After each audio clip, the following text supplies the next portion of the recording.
Hello hello everybody, कैसे हैं आप सभी। Welcome to my YouTube channel. मेरा नाम है प्रणव कटारा और आज हम क्या करने वाले हैं। हम आज एक नया खेल खेलेंगे। कौन सा? वही खेल जो हम खेलते आ रहे हैं पिछले कुछ दिनों से, जो कि है फिजिक्स का खेल। पहले फिजिक्स के 2 खेल खेले, अब तीसरे खेल की बारी है। लेक्चर 3 की भी बारी आएगी और इस खेल में आपको मज़ा भी आएगा। तो आज इस वाले खेल में क्या खेलना है, तो इसमें बड़े इम्पोर्टेंट टॉपिक हैं। जैसे कि कोई चार्ज किसी सर्कल के चक्कर लगाएगा तो उस वक्त करंट क्या होगा, और अगर कोई वायर आपकी बैटरी से कनेक्ट ना होगी तो उसके अंदर क्या क्या होगा, चर्चा करेंगे इसमें। चर्चा करने से पहले सुनिए मेरी बात। अगर आपको फिजिक्स पढ़ने में एकदम आनंद आ रहा है तो लाइक करना ना भूलें और कमेंट में एक बात लिख दीजिए, हैशटैग फिजिक्स सर ओपी। तो हमने लेक्चर नंबर 3 नहीं, लेक्चर नंबर 2 में क्या करा था, हमने देख लिया था 1 एम्पियर की डेफिनेशन और 1 एम्पियर करंट क्या होता है, और भी बहुत कुछ चर्चा करी थी। क्या चर्चा थी? हमने पॉइंटों की चर्चा करी थी। मैंने आपको 6 इम्पोर्टेंट पॉइंट बताए थे जो आई होप आपको याद होंगे। तो सुनिए, आगे एक बात करते हैं। क्या बात है वो? एक क्वेश्चन निकल के आता है हमारे पास, या फिर आप इसको एक बड़ा अच्छा कंसेप्ट कह सकते हैं। इसको डालिए हैशटैग कंसेप्ट। Hashtag concept. क्या कंसेप्ट? सुनिए, एक चार्ज है, अ पॉइंट चार्ज क्यू। क्या? A point charge Q. कैसा चार्ज है? पॉइंट चार्ज है। Point charge Q is revolving around. किसके अराउंड भैया? किसके around? Revolving around a circle. Revolving around a circle of radius कितनी? जिसकी रेडियस होगी कितनी? R. Circle of radius R. With speed, कुछ ना कुछ स्पीड तो होगी। विद स्पीड कितनी? मान लेते हैं with speed v। And frequency f। And frequency f, जो उसकी फ्रीक्वेंसी है वो f है। f। तो मुझे आप बताइए, मुझे क्या बताइए, व्हाट इज करंट? करंट कितना होगा? करंट कितना होगा बचुआ? तो करंट कैसे निकालें और डायग्राम कैसे बनाएं? सबसे पहले आपके दिमाग में डायग्राम बन जाना चाहिए। क्या बोला? उसको सबको लिख डालो। इन महाराज ने बोला, आपसे कि एक पॉइंट चार्ज क्यू एक सर्कल के चक्कर लगा रहा है। सर्कल बनाओ भैया। ये बना दिया सर्कल। ये बना दिया आपका सर्कल। इस सर्कल के चक्कर लगा रहा है एक पॉइंट चार्ज क्यू। एक पॉइंट चार्ज है, मान लीजिए चार्ज पॉइंट है क्यू, जो कि सर्कल है, उसकी रेडियस आर है। सर्कल के चक्कर लगा रहा है, चक्कर चक्कर चक्कर। और हमें क्या क्या गिवन है? हमें गिवन है इस चार्ज की जो वेलोसिटी है वो है v। चार्ज की वेलोसिटी v है, और हमें इसकी फ्रीक्वेंसी मालूम है। हमें इसकी फ्रीक्वेंसी मालूम है कितनी? फ्रीक्वेंसी हमें इसकी गिवन है f। हमें इसकी फ्रीक्वेंसी f गिवन है। तो देखिए करंट कैसे निकालेंगे, वही पुराना फॉर्मूला करंट का। क्या? I बराबर Q अपॉन टी। अगर कैसे भी ये चार्ज मालूम कर लूं, चार्ज जो दे रखा है small point charge Q, charge पता है, टाइम क्या होगा इस केस में, तो याद करिए क्या, 11th में रोटेशनल मोशन चैप्टर अगर आपको थोड़ा थोड़ा आता है तो आपको और अच्छे से समझ में आएगा। अगर नहीं आता है तो अभी आप अच्छे से समझेंगे। कैसे? मैं समझाऊंगा ना आपको। अब आप एक बात बताइए मेरे को, क्या ये जो क्यू चार्ज है इस सर्कल का पूरा एक चक्कर लगा लेगा तो कितनी डिस्टेंस कवर कर लेगा? ये डिस्टेंस कितनी कवर करेगा? जितना इसका सरकमफेरेंस होगा, यानी कि 2 पाई आर। ये तो आपकी डिस्टेंस होगी। अब हमें मालूम पड़ गया डिस्टेंस। इस पूरे एक चक्कर को कंप्लीट करने में इसने कुछ ना कुछ समय लिया होगा, क्योंकि भाई इस पे स्पीड है, कुछ डिस्टेंस चल रहा है जो डिस्टेंस 2 पाई आर है, और इसके पास एक वेलोसिटी है, तो कुछ ना कुछ टाइम लगा होगा। तो एक पूरा रेवोल्यूशन करने में जो टाइम लगता है उसको मैंने बोला कैपिटल टी। और ये क्या होता है, ये क्या होता है आपका, ये होता है टाइम पीरियड। टाइम पीरियड क्या होता है, किसी भी एक कंप्लीट रेवोल्यूशन में लगा हुआ टाइम, जितना टाइम लगा उसको टाइम पीरियड कैपिटल टी बोल दिया। अब देखो, डिस्टेंस मालूम पड़ गई, टाइम पीरियड मालूम पड़ गया। अब टाइम का हमने एक फॉर्मूला पढ़ा है, क्या, हमें इसकी स्पीड भी दे रखी है। इसकी स्पीड कितनी है, v। टाइम बराबर क्या होता है, डिस्टेंस अपॉन स्पीड, यानी डिस्टेंस कितनी है, 2 पाई आर। और आपकी स्पीड कितनी है भैया, स्पीड हमें क्वेश्चन में गिवन है, स्पीड v है।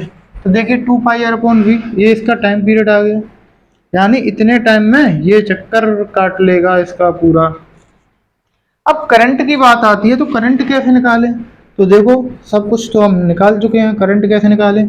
चार्ज, कितना चार्ज है, दे रखा है क्यू। टाइम यहाँ पर कौन सा है, यहाँ जो टाइम है वो कैपिटल टी, क्योंकि ये पूरा चक्कर लगा रहा है, एक रेवोल्यूशन कर रहा है, और ये टाइम हमने यहाँ निकाला, इसकी वैल्यू यहाँ पुट कर दे लाला, आंसर आएगा आपका 2 पाई आर और अपॉन में वी। ये वी भाई साहब बोले मैं यहाँ नहीं रुकूंगा, मैं जाऊंगा ऊपर। तो फॉर्मूला क्या आया, Q V upon 2 pi R. इसका मतलब मुझे मालूम पड़ा क्या, अगर मेरे पास किसी भी चार्ज की वेलोसिटी है, किसी भी चार्ज की वेलोसिटी है, और मैं टाइम कैलकुलेट करने में कामयाब रहा, तो मैं इसका करंट बता सकता हूँ, जो कि आपका आएगा Q V upon 2 pi R. ये तो करंट का फॉर्मूला जब था जब हमें वेलोसिटी और डिस्टेंस यानी टाइम पीरियड पता था। मान लो आपसे कहता है, क्या कहता है, आपसे कहता है सिर्फ और सिर्फ हमें टाइम पीरियड पहले से गिवन है, यानी जो हमें टाइम पीरियड है, ये जो कैपिटल टी है पहले से गिवन है। आप इस फॉर्मूले को पहले नोट कर लीजिए, इसको मैं रफ करता हूँ। कह रहा है ना उसने स्पीड दी, उसने बस कह दिया एक सर्कल है, रेडियस आर है, क्यू चार्ज उसके चक्कर लगाना है। उसने क्या करा, डायरेक्ट आपको टाइम पीरियड दे दिया, तो करंट बताओ, करंट क्या होगा, तो आई बराबर क्यू, चार्ज क्यू चक्कर लगा रहा है, टाइम पीरियड उसने दे दिया, वहां पे कुछ दे दिया, तो आई बराबर क्यू अपॉन टी, सिंपल ये फॉर्मूला लग जाएगा।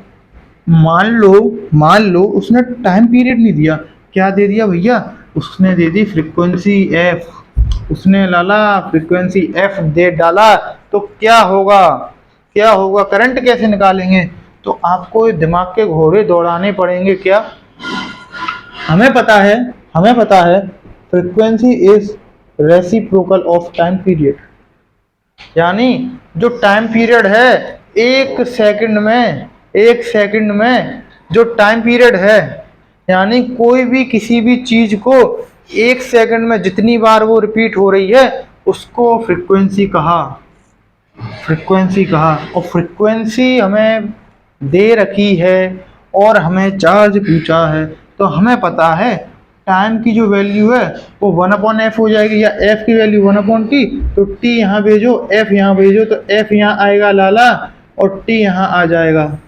इसको पुट कर दो इसमें, अगर फ्रीक्वेंसी दे रखी है तो इस फॉर्मूले में पुट करेंगे, तो ये तो किसके किसकी टर्म में था, ये था टाइम पीरियड के टर्म में, टाइम पीरियड के टर्म में था। ऐसे ही आपका आई बराबर क्यू अपॉन, अगर फ्रीक्वेंसी है तो टाइम की जगह क्या होगा, टाइम की जगह 1/f, तो 1/f है, अपने ऐसे करा, f बोला नहीं रुकूंगा, यहाँ जाऊंगा ऊपर, तो q इंटू एफ, यानी चार्ज इंटू फ्रीक्वेंसी करंट दे देगा आपको। इसको देख के तो मुझे यह बात समझ में आई कि अगर टाइम पीरियड दिया है तो टाइम पीरियड डायरेक्ट रखो, चार्ज रखो, करंट निकलेगा। अगर टाइम पीरियड नहीं दिया, फ्रीक्वेंसी दिया है, तो चार्ज को फ्रीक्वेंसी से मल्टीप्लाई कर दिया, तो हमारे पास क्या आ जाएगा, करंट आ जाएगा। सिंपल सी बात है, मजा आ रहा है ना, सुनिए सुनिए सुनिए आगे। और जब वेलोसिटी वगैरह दे रखा हो तो ऐसे कर देंगे, तो ये वाला पॉइंट क्लियर होगा आपको। आप, मैं साइड में हट जाता हूँ, इसको आप नोट कर लीजिए। इसको रफ करते हैं, आगे चलते हैं, आगे बात करते हैं। क्या बात करते हैं, सुनिए। हम बात करने वाले हैं कि बिहेवियर क्या होगा किसी भी कंडक्टिंग वायर या कंडक्टर का in the absence of electric field, applied external electric field, या एब्सेंस ऑफ बटरिया, बटरिया यानी बैटरी, यानी absence of applied potential difference. क्योंकि पोटेंशियल डिफरेंस जब ही क्रिएट होगा जब हमारे पास बटरिया होगी, और बटरिया जैसे ही कनेक्ट कर देंगे तो पोटेंशियल डिफरेंस क्रिएट हो जाएगा। दैट मीन्स एक एक्सटर्नल इलेक्ट्रिक फील्ड आ जाएगा। तो देखिए, बड़े बड़े सिंपल तरीके से आपको समझाऊंगा कैसे। आइए, हम चर्चा किसकी करने जा रहे हैं, हम करने जा रहे हैं क्या क्या बिहेवियर, बिहेवियर ऑफ किसका behaviour, behaviour of conductor, conductor in the absence of, in the absence of, किसकी एब्सेंस भैया, किसकी एब्सेंस की बात कर रहे हैं, हम बात कर रहे हैं applied potential difference, applied potential difference, short form लिख दी पीडी, या फिर अप्लाइड एक्सटर्नल ई, ई यानी इलेक्ट्रिक फील्ड, और कह सकते हैं एब्सेंस ऑफ, एब्सेंस ऑफ बटरिया। क्या भैया, बटरिया यानी बैटरी। तो चर्चा करते हैं क्या होगा। तो सबसे पहला जो पॉइंट है वो सुनिए। ये मेरे पास कोई भी कंडक्टर है या कोई कंडक्टिंग वायर है। हमें पता है जो कंडक्टर होते हैं they are good good they are good absorber of, good absorber of heat. यानी कोई भी चीज़ तो गर्म होती नहीं है पहले से। अब आप धूप में जाओ और 2 घंटे खड़े हो जाओ तो आपकी स्किन गर्म हो जाएगी। ऐसे ही अगर आप लोहे को, आपके पास लोहा है, उसका आप हाथ में पकड़ पा रहे हो, नॉर्मल टेम्परेचर है, आपने रख दिया धूप में, तो क्या होगा उसमें, उसमें हीट एब्जॉर्ब हो जाएगी, एब्जॉर्ब हो जाएगी तो गर्म हो जाएगा। यानी हमें एक बात समझ में आई, क्या बात, कि कंडक्टर जो होता है वो हीट को गेन करता है सराउंडिंग से, जो सराउंडिंग में रखा हुआ है, या फिर सराउंडिंग में जो ये कंडक्टिंग वायर रखा हुआ है ये क्या करेगा, ये आपका टेम्परेचर गेन करेगा या हीट, टेम्परेचर गेन करेगा। हमें पता है टेम्परेचर भाई साहब क्या होता है, डायरेक्टली प्रोपोर्शनल होता है काइनेटिक एनर्जी के। इसकी काइनेटिक एनर्जी, इसके अंदर जो पार्टिकल्स हैं यानी जो फ्री इलेक्ट्रॉन्स हैं, फ्री इलेक्ट्रॉन्स हैं, पॉजिटिव आयंस हैं। तो देखिए, पॉजिटिव आयंस हैं, इलेक्ट्रॉन्स हैं, इसके अंदर बहुत सारे इलेक्ट्रॉन्स, बहुत सारे पॉजिटिव आयंस हैं। मैंने दिखाने के लिए लाला इतना बना दिया है कि 3 दिखा दिए, 3। पर आपको एक बात बताऊं बड़ी जनरल नॉलेज की, वो क्या बात है, वो बात ये है कि किसी भी कंडक्टर में, किसी भी कंडक्टर में 1 मीटर क्यूब में जानते हैं कितने इलेक्ट्रॉन होते हैं। जनरली जो हमारे घर में वायर्स होते हैं वो कॉपर के होते हैं, तो कॉपर के 1 मीटर क्यूब में 10 टू दी पावर 28 इलेक्ट्रॉन। भैया 10 टू दी पावर 28 इलेक्ट्रॉन, यानी एक जीरो लगाना स्टार्ट करो, कितने, 28 जीरो, 1 2 3 4 5 6 7 8 ऐसे ऐसे करके 28 जीरो। भैया इतना तो किसी के पास पैसा भी नहीं है, किसी के पास पैसा भी नहीं है। 10 की पावर 6 कितना होता है, 10 की पावर 28 कितना होता है, समझिए इस चीज को। 10 की पावर 6 बोला 1 मिलियन, 10 की पावर 28 पता नहीं कितना बड़ा। यानी इसमें इलेक्ट्रॉन और पॉजिटिव आयन बहुत सारे हैं। पर मैं क्या करूंगा, जितने भी केस आपको समझाऊंगा उसमें 2-3 बना के या 1 बना के आपको समझाऊंगा, आप समझ जाना बहुत सारे हैं फ्री इलेक्ट्रॉन्स। अब देखिए क्या होगा, जब टेम्परेचर गेन करेंगे तो जाहिर सी बात है पॉजिटिव चार्ज फिक्स रहता है। क्यों फिक्स रहता है, क्योंकि एटम होता है उसके ऊपर पॉजिटिव चार्ज आता है। जब इलेक्ट्रॉन निकल जाता है तो एटम तो आपका मूव करता नहीं है, एटम क्या करेगा, अपनी ही प्लेस पे वाइब्रेट होता रहेगा टेम्परेचर से। और जो इलेक्ट्रॉन होते हैं वो कंडक्टर में कैसे होते हैं, कंडक्टर में फ्री होते हैं, बोलते हैं मैं इधर चला मैं उधर चला, जाने जहां मैं किधर चला। तो इलेक्ट्रॉन भी बन जाते हैं। कोई मिल गया मैं क्रिस की तरह और बोलते हैं टेम्परेचर लेके, मैं तो इधर चला, मैं उधर चला, मुझे पता नहीं मैं किधर चला। यानी यानी क्या होता है, जो ये इलेक्ट्रॉन होते हैं ना, टेम्परेचर से कौन सी एनर्जी गेन करेंगे, काइनेटिक एनर्जी। हमें पता है काइनेटिक एनर्जी को है मोशन का, यानी ये इलेक्ट्रॉन होगा वो ऐसे ऐसे ऐसे उल्टा सीधा इसमें मूव करेगा। अब कितनी काइनेटिक एनर्जी गेन करेगा, ये जो काइनेटिक एनर्जी गेन करेगा इसका फॉर्मूला एक विकट होशियार साइंटिस्ट आए कुछ, उन्होंने फॉर्मूला बताया। क्या बताया राजा, उन्होंने एक फॉर्मूला बताया क्या, कि जो टेम्परेचर, गिवन टेम्परेचर या फिर कोई भी जो टेम्परेचर, उस पर काइनेटिक एनर्जी कितनी होगी हम कैलकुलेट कर सकते हैं इस फॉर्मूले से। Kinetic energy equals to 3/2 into K into T, 3/2 K T. अब इसमें के क्या है, टी क्या है, तो के है आपका बोल्ट्जमैन कांस्टेंट या बोल्ट्जमैन कांस्टेंट, मैं प्यार से इनको बुलेट्स कहता हूँ, बोल्ट्जमैन कांस्टेंट।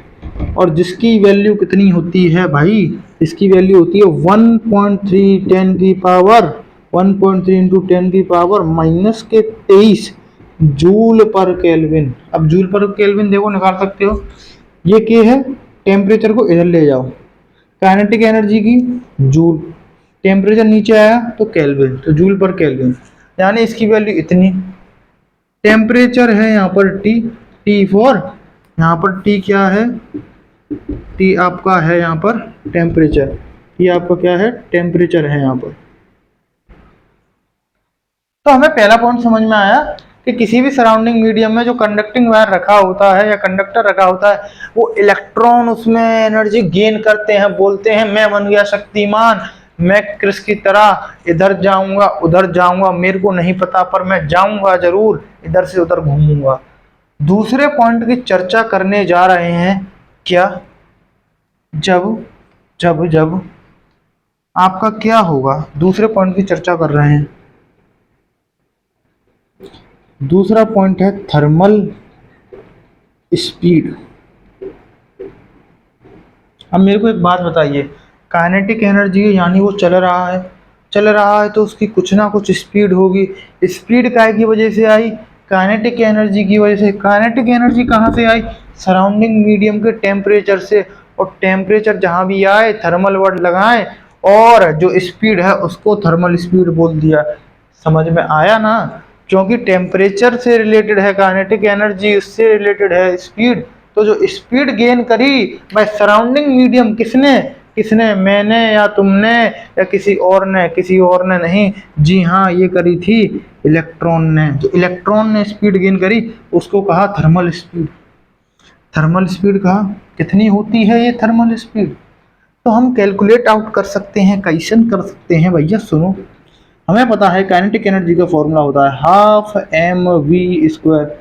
एम क्या है, जब इलेक्ट्रॉन की काइनेटिक एनर्जी लिख रहे हैं तो इलेक्ट्रॉन का ही मास है, बराबर 3/2 के टी।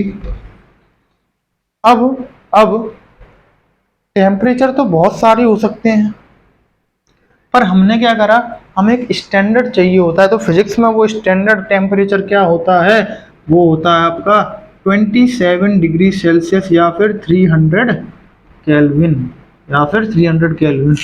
अब देखिए यहाँ से हम वेलोसिटी निकाल सकते हैं या स्पीड निकाल सकते हैं, थर्मल स्पीड किसकी, लाला किसकी, हम निकाल सकते हैं इलेक्ट्रॉन की। कितनी आएगी, तो देखिए इस 2 से ये 2 तो भाई साहब उड़ गए, 2 से 2 उड़ गए, v² बराबर क्या आएगा 3kT, और ये m नीचे पहुंच जाएगा, और जब स्क्वायर रूट यहाँ से ये स्क्वायर हटाऊंगा तो यहाँ स्क्वायर रूट चढ़ाऊंगा, यानी मुझे एक बात मालूम पड़ी कि v बराबर कितना आ रहा है यहाँ से 3kT/m।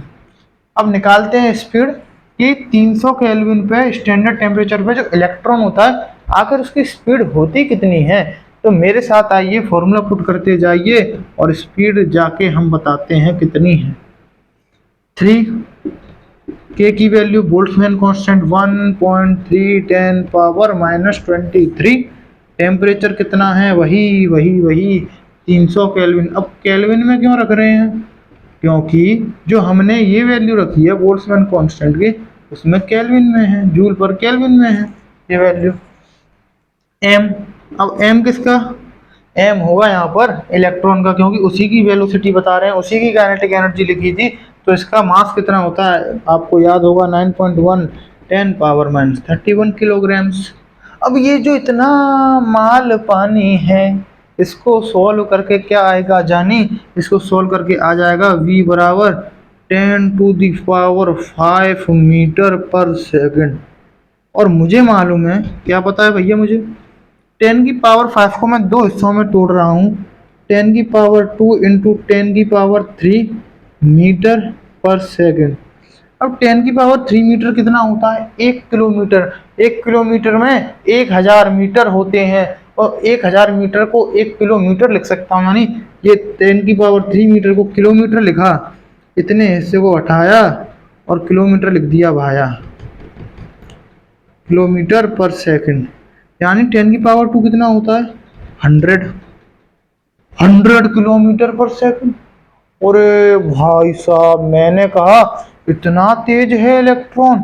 ये क्या है, ये कौन सी स्पीड है, ये है VRMS। इलेक्ट्रॉन के केस में इस स्पीड को कहा थर्मल स्पीड, और ये जो स्पीड है ये है VRMS। मेरे को एक बात समझ में, ओ सॉरी सॉरी सॉरी, ये आपकी है इलेक्ट्रॉन की स्पीड VE। मुझे एक बात समझ में आई। क्या बात आई मेरे को समझ में, 1 सेकंड में 100 किलोमीटर, यानी आप पलक झपकाओगे जब तक इलेक्ट्रॉन 100 किलोमीटर दौड़ के आके आपसे कर रहा होगा हाय, कैसे हो आप सभी, मेरी तरह इलेक्ट्रॉन बन जाओ, 100 किलोमीटर से दौड़ो 1 सेकंड में 100 किलोमीटर, सोच सकते हो आप भाई साहब, बहुत ज़्यादा स्पीड हो गई। यानी हमें मालूम पड़ा 100 किलोमीटर पर सेकंड इलेक्ट्रॉन की स्पीड होती है। कितने टेम्परेचर पे, 300 केल्विन या 27 डिग्री सेल्सियस पे इसकी स्पीड इतनी होती है। चलिए आगे बात करते हैं, क्या बात करते हैं, इसको नोट कर लीजिएगा, आगे बात करते हैं, तीसरे पॉइंट की बात करते हैं। तीसरा पॉइंट क्या हम सीखने वाले हैं, तीसरा पॉइंट काफ़ी ज़्यादा और इंटरेस्टिंग है और बड़ा ही आसान सा मज़ेदार है। इतना आसान है, बड़ी अच्छे से समझा दूंगा, समझ में ही आ जाएगा, आपको समझाने का क्या आवश्यकता है, पर तो भी समझाना है, और फिजिक्स को खेल खेल में सीख जाना है। सुनिए, तीसरा पॉइंट मैं आपको बताने जा रहा हूँ, जब इलेक्ट्रॉन कंडक्टर के अंदर टेम्परेचर गेन करके इधर से उधर भागेगा, और अंदर पॉजिटिव आयंस भी हैं, उनमें भी टकराएगा। क्यों, इलेक्ट्रॉन के पास कोई ऐसा सिस्टम तो है नहीं कि उसके पास आंखें हों या स्पीड ब्रेकर, यानी उसके पास क्लच हो, स्पीड हो, तो उसके हाथ में कुछ नहीं है भैया, एक पार्टिकल है, इलेक्ट्रॉन पार्टिकल है, स्पीड करी गेन, इधर से उधर भागा, और कोई सामने आया तो टकराया, फिर लौट के आया, भागा भागा भागा। यानी हम बात करने वाले हैं किसकी, हम बात करने वाले हैं मीन फ्री पाथ। क्या है ये मीन फ्री पाथ, तो समझिए मेरे साथ। ये वही पुरानी चर्चा कोई कंडक्टर है, इसके अंदर पॉजिटिव एटम या पॉजिटिव आयन या इलेक्ट्रॉन भी हैं।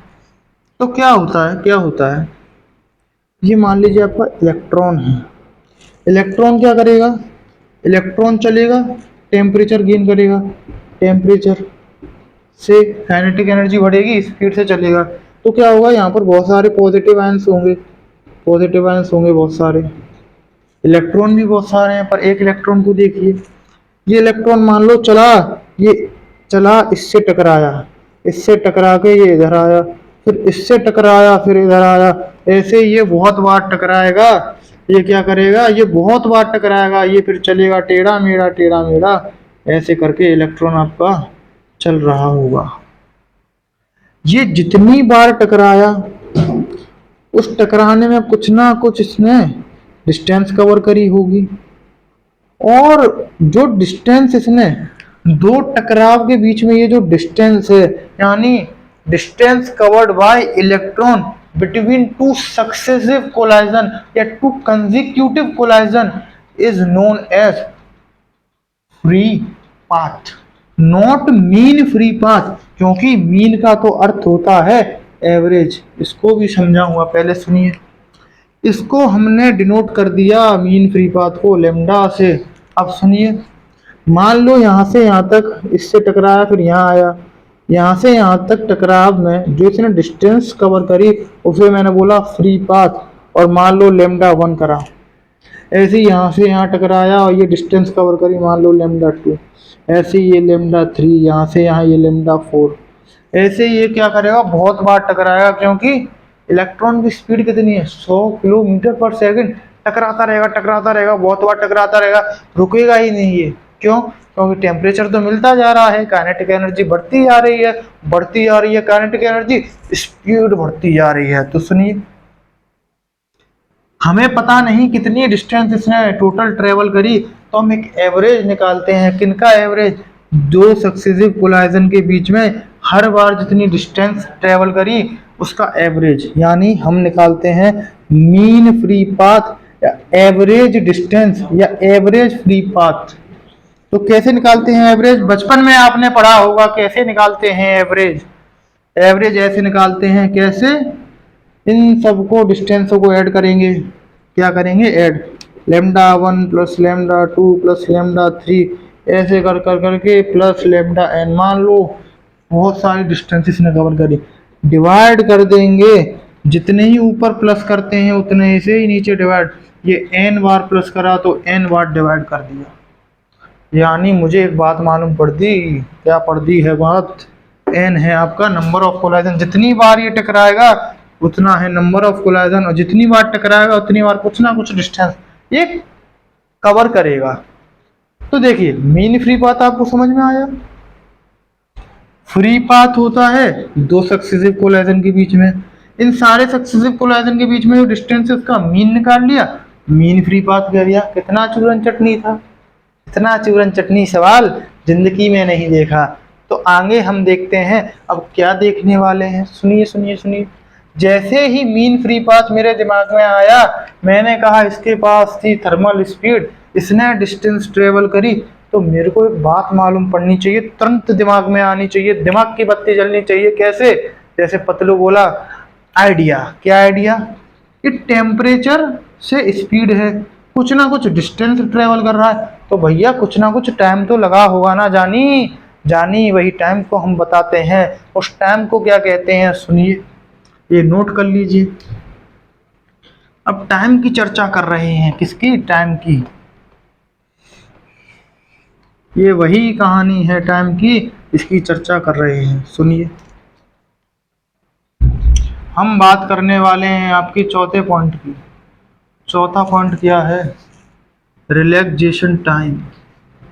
Relaxation time. अब ये रिलैक्सेशन टाइम क्या कहानी है और क्या है? सुनिए, रिप्रेजेंटेड बाय टाउ। ये टॉय खेलने वाला नहीं है। सुनिए, ये टॉय क्या है? ये है इलेक्ट्रॉन। इसने टेम्परेचर से काइनेटिक एनर्जी गेन करी और बोला मैं इधर चला, मैं उधर चला। तो जितनी बार चला इसने कुछ ना कुछ डिस्टेंस ट्रेवल करी होगी और कुछ ना कुछ समय लगा होगा, और वो समय है जो उसको हमने टॉय से रिप्रेजेंट करा। उस समय का अगर मैं एवरेज निकालूं उसे रिलैक्सेशन टाइम कहा। और क्या? दो सक्सेसिव कोलाइजन में जो डिस्टेंस ट्रेवल करी उसमें टाइम लगा, मान लो टॉय 1। ऐसे ही यहाँ से यहाँ तक इस कोलाइजन के बीच में समय लगता गया। इसमें टॉय 1 लगा, इसमें टॉय 2 लगा, इसमें टॉय 3, इसमें टॉय 4। ऐसे ही बहुत बार टकराया होगा ये। अगर मैं ये जो जितने भी टाइम है इनका एवरेज निकाल लूँ तो उससे कहते हैं एवरेज टाइम या रिलैक्सेशन टाइम या मीन टाइम, कुछ भी कह सकते हैं। अच्छा सा लगता है रिलैक्सेशन टाइम, तो रिलैक्सेशन टाइम बोल दिया। तो देखिए, रिप्रेजेंटेड बाय टॉय कैसे निकालते हैं? तो वही पुराना काम, एवरेज निकालना है। कैसे निकालते हैं? जितने भी टाइम है उनको करिए प्लस, ये tau N, tau 1 plus tau 2 plus tau 3 plus tau N, ये खेलने वाला टॉय नहीं, ये tau for time relaxation time. कितने बार करा ऐड, एन बार, उतने ही से डिवाइड कर दो। तो ये आपका निकल के आ जाएगा क्या, रिलैक्सेशन टाइम, जिसे कहते हैं मीन टाइम या फिर एवरेज टाइम। ये कहानी भी हमने समझ ली। नोट करिए, आगे की कहानी समझते हैं क्या है। सुनिए, पांचवा पॉइंट डिस्कस करने जा रहा हूँ। क्या डिस्कस करने जा रहा हूँ उसको सुनिए। पांचवा पॉइंट है आपका एवरेज वेलोसिटी। इस केस में आपकी एवरेज वेलोसिटी क्या होगी, तो सुनिए मेरी बात। इसके पास कुछ ना कुछ वेलोसिटी होगी, क्योंकि हर बार इसकी डायरेक्शन चेंज होगी ड्यूरिंग कोलाइजन। ड्यूरिंग कोलाइजन इसकी कुछ ना कुछ डायरेक्शन चेंज होगी। अब वो जो डायरेक्शन चेंज होगी वो क्या होगी, सुनिए। आपका वेलोसिटी होता है वेक्टर, एक वेक्टर है। जितनी बार डायरेक्शन चेंज होगी यानी वेलोसिटी चेंज होगी, क्योंकि वेलोसिटी वेक्टर क्वांटिटी है तो वो डायरेक्शन पे डिपेंड करती है। तो जो वेलोसिटी निकालेंगे वो हम कौन सी निकालेंगे, एवरेज वेलोसिटी। अब जो एवरेज वेलोसिटी होगी वो इस केस में यानी एब्सेंस ऑफ पोटेंशियल डिफरेंस, यानी इससे मैंने कोई भी बैटरी कनेक्ट नहीं करी है, कोई भी बैटरी कनेक्ट नहीं करी, यानी हम चर्चा कर रहे हैं जब बैटरी इसमें कनेक्ट नहीं है। तो इसने टेम्परेचर से एनर्जी गेन करी, कौन सी, काइनेटिक एनर्जी, इधर उधर भागा ये। इसने कुछ ना कुछ वेलोसिटी गेन करी और हर बार इसकी वेलोसिटी चेंज होगी। तो जो वेलोसिटी बार बार चेंज हो रही है, तो आखिरकार वो वेलोसिटी कितनी होगी, वो वेलोसिटी आपकी जीरो होगी। ये कैसे मैंने कह दिया, क्या मुझे सपने में आया, मैंने कहा नहीं। रीजन सुनिए। अब मुझे तो पता नहीं कितनी बार टकराया, पर ये जब टकराया टकराया टकराया टकराया ऐसे ऐसे ऐसे ऐसे, पर टकरा के जहाँ से ये गया था वही लौट के आया। तो मेरा दिमाग चल गया क्या, वेलोसिटी का फॉर्मूला होता है टोटल डिस्प्लेसमेंट। क्या, total displacement divided by time interval, divided by time interval. यानी मेरे को एक बात समझ में आई कि इस केस में हम वेलोसिटी की चर्चा कर रहे हैं, ना कि स्पीड। ना कि स्पीड, स्पीड डिपेंड करता है क्या, स्पीड बराबर होता है total distance upon total time interval. और हमें एक चीज मालूम है क्या, कि कोई भी चीज जहां से स्टार्ट करे वहीं पर आके अगर रुक जाए तो जो टोटल नेट डिस्प्लेसमेंट होता है जीरो। क्यों, क्योंकि जो डिस्प्लेसमेंट है वो डिपेंड करता है इनिशियल पे और फाइनल पॉइंट पे, और इसका इनिशियल पॉइंट और फाइनल पॉइंट सेम है, यानी इसका डिस्प्लेसमेंट जीरो है। यानी इसकी जो एवरेज वेलोसिटी आएगी, अगर डिस्प्लेसमेंट जीरो हो जाएगी तो टाइम कितना भी लगे, जो एवरेज वेलोसिटी है दैट इज जीरो। हमें ये बात भी अच्छे से समझ में आई कि जो इलेक्ट्रॉन लाला है वो कितना भी फुदक ले आना तो उसको अपनी जगह पे ही है, और उसकी जो एवरेज वेलोसिटी है वो जीरो है। मेरे वर्ड पे गौर करो, एवरेज वेलोसिटी जीरो है, ना कि वेलोसिटी। क्योंकि लाला हमें एक बात मालूम है, अगर किसी के पास चलने की स्पीड या वेलोसिटी ही नहीं होगी, चलेगा कैसे, ये तो चल रहा है। यानी हमें एक बात मालूम पड़ी, क्या, क्या बात मालूम पड़ी, कि जो एवरेज है सारी वेलोसिटी का वो जीरो है। पर जब ये इलेक्ट्रॉन यहाँ से यहाँ तक चला होगा तो इसके पास कुछ ना कुछ वेलोसिटी होगी, और कुछ ना कुछ यहाँ से इस पॉइंट तक, इस पॉइंट से इस पॉइंट तक कुछ ना कुछ इसका डिस्प्लेसमेंट भी रहा होगा। ऐसे ही हर पॉइंट पे इसकी वेलोसिटी कुछ ना कुछ होगी, डिस्प्लेसमेंट भी होगा, पर जो नेट डिस्प्लेसमेंट है इसका जीरो है, और जो नेट वेलोसिटी है वो जीरो होगी। तो हमने ये पॉइंट भी बड़े अच्छे से समझा। अरे आपको मजा आ रहा है ना, मजा आ रहा है तो आगे चलते हैं दोस्तों। दोस्तों आगे हम काय बात की चर्चा करने वाले हैं, हम आगे काय बात की चर्चा करने वाले हैं। एक बड़ा इंपॉर्टेंट सा पॉइंट बताता हूँ, जो मैंने पीछे रब करा था, क्या, मैंने आपको बताई थी स्पीड कितनी आई थी, स्पीड आई थी आपकी 100 किलोमीटर पर सेकंड, और मैंने रफ कर दिया था RMS। इसलिए कर दिया था क्योंकि अब आपको समझ में आएगा कि RMS क्यों लिखा था। RMS का मतलब है रूट मीन स्क्वायर। ये V है पर ये वेलोसिटी नहीं है, ये स्पीड है। Root mean square, root mean square speed है। ये क्या है? This is called root mean square speed. कितनी? इतनी। अब मेरे को एक बात समझ में आई क्या, एवरेज वेलोसिटी जीरो है और जो स्पीड है वो जीरो नहीं होती है, क्योंकि स्पीड वेलोसिटी का मैग्नीट्यूड होता है और वो डिस्टेंस पे डिपेंड करती है, ना कि डिस्प्लेसमेंट में। और जो नेट नेट डिस्प्लेसमेंट वो ज़ीरो था, बट जो डिस्टेंस है ना वो ज़ीरो नहीं होगी। हमें पता है ज़ीरो डिस्टेंस नहीं होगी, क्यों? क्योंकि डिस्टेंस होता है total path covered by any particle, any particle. जो टोटल डिस्टेंस को, यानी टोटल जो लेंथ है उसका टोटल कर देंगे, उसको डिस्टेंस बोलेंगे। तो डिस्टेंस तो जीरो नहीं है। रूट मीन स्क्वायर स्पीड क्यों कहा हमने इसको रूट मीन स्क्वायर स्पीड? क्योंकि हमने रूट भी लगाया था, हमने रूट लगाया था, और ये हम एक एक एवरेज स्पीड मान के चलते हैं इलेक्ट्रॉन की, क्योंकि हम एग्जैक्ट तो बता नहीं सकते। तो सुनिए, हमारे पास जो सिक्स पॉइंट है वो ये है कि average root mean square speed या VRMS को हम एक तरीके से और रिप्रेजेंट कर सकते हैं। कैसे? Tau is equals to lambda upon VRMS। ये कैसे आया? सुनिए, टॉय हमें पता है, ये टॉय रोटेशनल फोर्स या टॉर्क नहीं है, ये लाला क्या है? दिस इज रिलैक्सेशन टाइम, ये टाइम है। और लैम्डा क्या है? एवरेज पाथ या एवरेज डिस्टेंस या mean free path. VRMS average speed या रूट मीन स्क्वायर स्पीड। तो टाइम, एवरेज टाइम निकालेंगे तो एवरेज डिस्टेंस अपॉन क्या होता है, क्या होता है टाइम का formula? Distance upon speed, time का। और टाइम कौन सा है? एवरेज। डिस्टेंस कौन सी है? एवरेज। स्पीड भी कौन सी आएगी? Average speed. तो हमने एक तरीका देखा कि VRMS को रिप्रेजेंट करने का ऐसा भी एक तरीका है।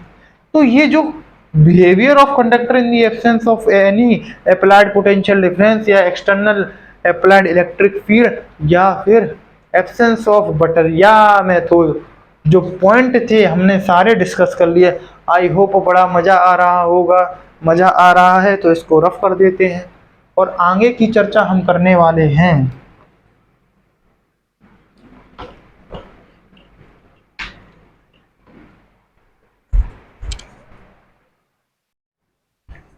तो चर्चा करने जा रहे हैं, किसकी चर्चा करने जा रहे हैं? हमने पहले चर्चा करी behaviour of conductor in absence of potential difference या इलेक्ट्रिक फील्ड या फिर प्यारी सी हमारी बैटरी। अब हम क्या करने वाले हैं? हम चर्चा करने वाले हैं बिहेवियर ऑफ कंडक्टर, किसमें? प्रेजेंस ऑफ बैटरी या अप्लाइड पोटेंशियल डिफरेंस या फिर एक्सटर्नल इलेक्ट्रिक फील्ड। तो समझिए मेरे साथ, बड़ी सिंपल सी बात। क्या है? ये वही पुरानी कहानी है जो हम पहले से सुन रहे हैं। क्या? ये एक वायर है, कंडक्टिंग वायर। अब मैंने इसकी लेंथ फिक्स कर दी L, और इसके दोनों एंड में एक बटरिया जोड़ दी, तो एक पोटेंशियल डिफरेंस क्रिएट हो जाएगा जो होगा ये हाई पोटेंशियल, क्यों? प्लस से जुड़ा है, ये माइनस है तो होगा लो पोटेंशियल। अब मुझे इससे एक बात समझ में आई। क्या बात समझ में आई? कि मान लो कोई पोटेंशियल डिफरेंस है, ये बैटरी है जिसका पोटेंशियल डिफरेंस भी है, मुझे बताना है कि इलेक्ट्रिक फील्ड कितना इसमें डेवलप होगा। तो पहला पॉइंट यही है कि इलेक्ट्रिक फील्ड क्या है, इसमें कितना डेवलप होगा। तो इलेक्ट्रिक फील्ड का एक फॉर्मूला आता है हमारे पास निकल के, क्या? Potential difference divided by length.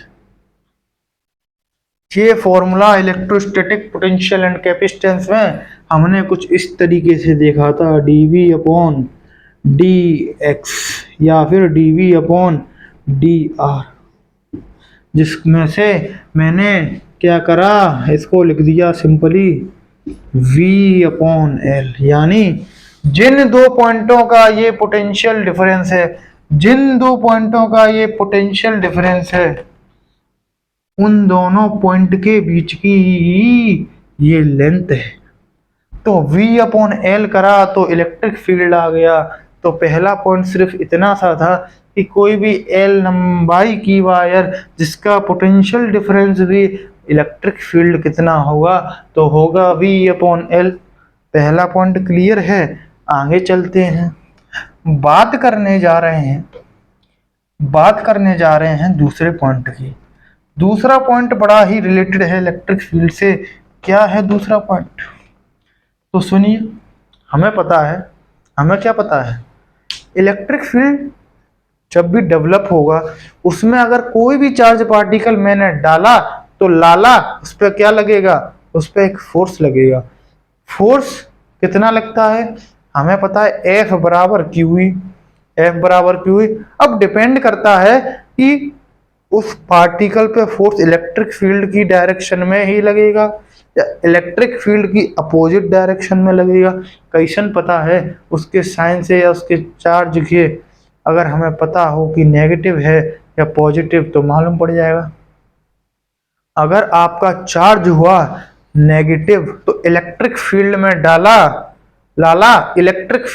डाला तो अपोजिट डायरेक्शन में फोर्स लगेगा। और मैंने अगर कोई पॉजिटिव चार्ज इलेक्ट्रिक फील्ड में डाला तो मेरे लाला क्या होगा, इलेक्ट्रिक फील्ड की डायरेक्शन में। तो सुनिए, हमें क्या पता है, मान लो ये कोई भी इलेक्ट्रिक फील्ड जा रही है, ये किसके अंदर है, ये इलेक्ट्रिक फील्ड आपकी किसी भी कंडक्टिंग वायर के अंदर है, जिसमें कि मैंने एक पोटेंशियल डिफरेंस क्रिएट कर रखा है। अब मुझे एक बात बताओ, ये कंडक्टिंग वायर है, इसके अंदर मैं सिर्फ इलेक्ट्रिक फील्ड की चर्चा कर रहा हूं, ना कि नेट इलेक्ट्रिक फील्ड, क्योंकि net electric field always zero होता है। क्यों होता है जीरो? क्योंकि कंडक्टर में क्षमता होती है, जितना इलेक्ट्रिक फील्ड इस पे अप्लाई करोगे ये उसको क्या करेगा, इंड्यूस्ड इलेक्ट्रिक फील्ड उतना ही डेवलप करके कैंसिल आउट कर देता है। यहाँ दूसरी बात कर रहे हैं, सुनिए। पोटेंशियल डिफरेंस अप्लाई करा, एक इलेक्ट्रिक फील्ड जनरेट हो गई। हमें पता है इसके अंदर क्या है, बहुत सारे इलेक्ट्रॉन बाबू बैठे हैं, ये बबुआ बैठे हैं, नेगेटिव चार्ज बबुआ हैं। तो हमें पता है इलेक्ट्रिक फील्ड है, उसमें नेगेटिव चार्ज डाला तो इन इलेक्ट्रॉन से मैंने बोला क्या, अरे लाला तू इधर चलना चालू कर, किधर, इलेक्ट्रिक फील्ड के अपोजिट डायरेक्शन में। तो इलेक्ट्रिक फील्ड के अपोजिट डायरेक्शन में कैसे चल रहे हैं, हमें पता है कि इलेक्ट्रिक फील्ड इन पे लगा रही है F फोर्स, कितना, Q इंटू E, और इलेक्ट्रॉन पे लग रहा है तो इलेक्ट्रॉन का चार्ज कितना होता है, small e into e. Small e electronic charge, fundamental charge, electronic charge या फिर फंडामेंटल चार्ज या फिर एलिमेंट्री चार्ज, कुछ भी कह लीजिए, वैल्यू होती है 1.6 10 की पावर -19 कूलम। तो हमें एक बात समझ में आई क्या, कि इन पे फोर्स लग रहा है, इसलिए ये इलेक्ट्रिक फील्ड की अपोजिट डायरेक्शन में चल रहे हैं, क्योंकि नेगेटिव चार्ज हैं। तो इलेक्ट्रिक फील्ड में अपोजिट डायरेक्शन में फोर्स लगेगा। अगर इलेक्ट्रिक फील्ड ऐसे तो इलेक्ट्रॉन भगेगा ऐसे, ठीक है। एक बात बताइए, किसी भी पर्टिकुलर बैटरी के लिए ये पोटेंशियल डिफरेंस सेम रहता है। 12 वोल्ट की बैटरी है तो 12 वोल्ट ही देगी। हाँ, ये बात अलग है, डिस्चार्ज होती जाएगी तो करंट कम होता जाएगा, पर पोटेंशियल डिफरेंस 12 वोल्ट ही रहेगा। और मैंने एक फिक्स वायर ले रखी है जिसकी लंबाई L है, यानी जो इलेक्ट्रिक फील्ड का फॉर्मूला होता है V अपॉन L, L मैंने फिक्स कर रखा है, V भी फिक्स है, तो E है जो वो कांस्टेंट है, ठीक है। E कांस्टेंट है तो F बराबर QE से ये F कांस्टेंट होगा, फोर्स कांस्टेंट होगा। अब हमें एक बात मालूम है, अगर इस पर फोर्स लग रहा है तो force is the cause of acceleration, यानी इन पे कुछ ना कुछ एक्सेलरेशन अप्लाई हो रहा है। फोर्स और एक्सेलरेशन की डायरेक्शन सेम है, यानी एक्सेलरेट करेंगे इलेक्ट्रिक फील्ड के अपोजिट डायरेक्शन में कॉन्स्टेंटली।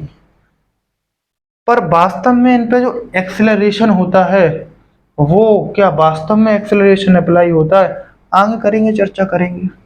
F बराबर होता है एम ए की वैल्यू निकालें तो कितनी आएगी। मान लीजिए यहाँ पर मैंने क्यू ही रख रखा है, बाद में आप चार्ज भी पुट कर सकते हैं। तो ए की वैल्यू आएगी यहाँ से, क्यू ही लिखा रहने दीजिए, डिवाइडेड बाई एम, ये आपकी एक्सेलरेशन आएगी। और इलेक्ट्रॉन की बात कर रहे हैं तो क्यू की जगह एलिमेंट्री चार्ज या फिर ई आ जाएगा, स्मॉल ई। यानी जो ये एक्सेलरेशन होगा दैट इज कांस्टेंट। कांस्टेंट क्यों है, क्योंकि फोर्स कांस्टेंट है। फोर्स कांस्टेंट क्यों है, क्योंकि हमने फॉर्मूला वही पढ़ा, इलेक्ट्रिक फील्ड बराबर V upon L. V fix है, एल फिक्स है, इलेक्ट्रिक फील्ड फिक्स है, फोर्स फिक्स है, और फोर्स बराबर एम ए होता है। मास किसी का भी पार्टिकल का एक कांस्टेंट रहता है तो एक्सेलरेशन भी कांस्टेंट है, यानी एक्सेलरेशन कांस्टेंट अप्लाई हो रहा है। तो ये हमने पढ़ लिया, एक्सेलरेशन बराबर क्यू ई बाई एम होता है। आगे चर्चा करने वाले हैं, धीरे धीरे आगे बढ़ेंगे, समझ में आएगा, फिजिक्स को बुनते हुए चलेंगे और एंड में जाके समझ में आएगा, सारी कहानी आपस में रिलेट हो जाएगी और आपके दिमाग में फिट हो जाएगी। सुनिए, तीसरे पॉइंट की चर्चा करने वाले हैं, इसको नोट कर लीजिएगा। जो तीसरा पॉइंट है काफी ही ज्यादा इंपॉर्टेंट पॉइंट निकल के आता है हमारे पास। साहिब है, क्या है वो पॉइंट, सुनिए वो पॉइंट क्या है।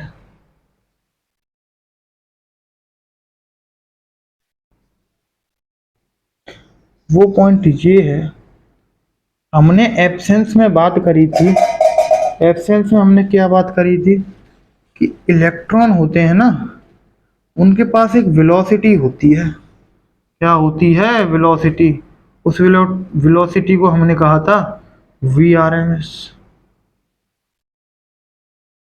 पर जो वो वेलोसिटी थी VRMS, वो थी स्पीड, स्क्वायर रूट मीन या मीन स्क्वायर रूट स्पीड कहा था VRMS।